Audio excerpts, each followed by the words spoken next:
میرے پاک نبی کریم رؤوف الرحیم صلی اللہ علیہ وسلم کی بارگاہ میں ایک صحابی حاضر ہوئے جن کا نام حضرت ابو امامہ رضی اللہ تعالیٰ عنہ۔ میرے پاک نبی نے فرمایا کہ اے میرے صحابی، پریشانی کی وجہ کیا ہے؟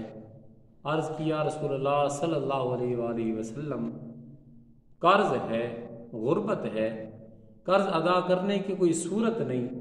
میرے پاک نبی نے فرمایا کہ میرے صحابی، یہ دعا پڑھ، اللہ رب العزت تیرے قرض کا سبب پیدا فرما دے گا۔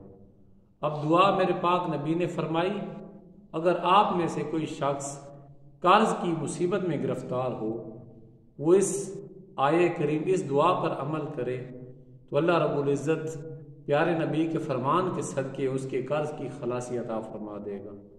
اللہم انی اعوذ بک من الہم والحزن واعوذ بک من العجز والکسل واعوذ بک من الجبن والبخل واعوذ بک من غلبۃ الدین وقہر الرجال۔ میرے پاک نبی نے فرمایا کہ اے میرے صحابی، اس دعا کا ورد کیا کر، اللہ رب العزت تیری پریشانیاں دور فرمائے گا۔